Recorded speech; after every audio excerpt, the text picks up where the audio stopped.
Ahí está esta situación que deja el presidente Petro en el tapete de la opinión pública. Vamos a fondo sobre este particular, a ver qué tanto asidero jurídico tiene esta tesis del presidente Gustavo Petro, donde, repito, dice que como no se anunció en la plenaria del Senado los 12 puntos de la consulta popular, estaría viciada esta votación, por lo tanto podría decretar la consulta popular. A esa hora quiero darle la bienvenida a Juan Manuel Charri. Él es abogado constitucionalista, con quien quiero justamente que nos dé explicaciones más a fondo desde su especialidad sobre esta tesis del presidente Gustavo Petro.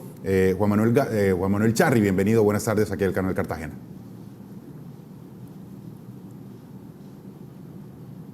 Bueno, un saludo muy especial para todos. Buenas tardes. Bueno, doctor Charri, ya escuchamos al presidente Petro, justamente está diciendo que podría decretar esta consulta popular, y usted como experto constitucionalista, por favor, ¿cómo ve este marco, este contexto que nos deja el presidente Gustavo Petro?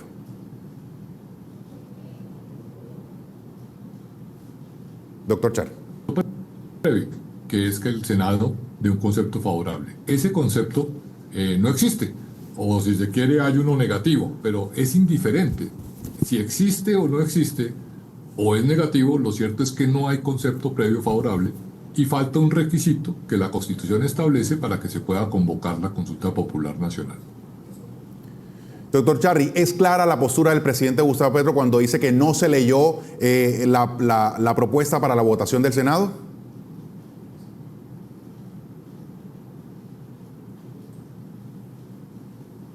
Bueno, jurídicamente uno lo que diría es que cuando hay irregularidades el acto se declara inválido, pero mientras no hay una declaración de invalidez, en este caso sería la Corte Constitucional la que diría si hay una irregularidad, declaro inconstitucional o inaplicable la ley que se expida con fundamento en esa votación.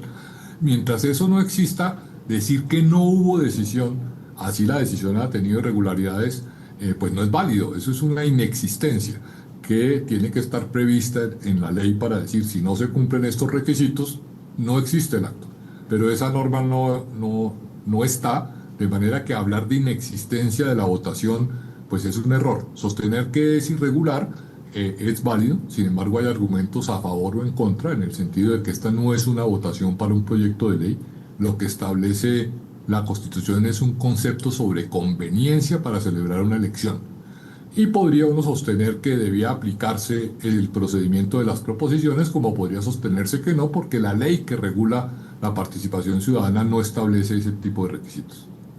¿Y qué dice usted justamente sobre la ley que el presidente Petro cita para argumentar que puede declarar o puede decretar esa consulta? Él cita dos leyes. La ley quinta, que es la ley orgánica del Congreso, artículo 125, que dice que las proposiciones deben ser votadas, en el entendido de que en el contexto de la ley las proposiciones son para el trámite legislativo y para lo que regula la ley quinta, que es control político, reformas constitucionales, reformas legales, etc. No regula el trámite de la consulta popular nacional. La ley 1757 del 2015, que sí regula la consulta popular nacional, él invoca el artículo 33, que dice que el gobierno nacional fijará la fecha de la elección cuando se expida el concepto favorable del Senado o cuando se venza el término para despedir el concepto.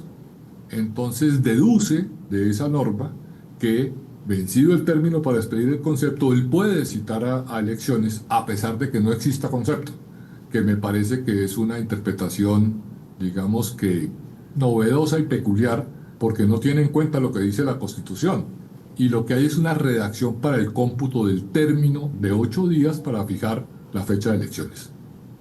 Bien, doctor Charri, vamos a un posible futuro. ¿Y qué pasa si llegase a decretar la consulta? ¿Ahí qué procede?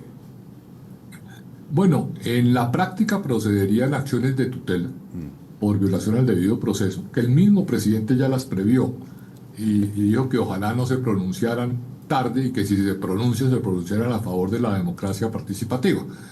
Al final sería una acción de tutela, o algunas acciones de tutela probablemente interpuestas por congresistas, pero lo cierto es que el control, por lo menos en teoría, lo tiene la Corte Constitucional al final del procedimiento.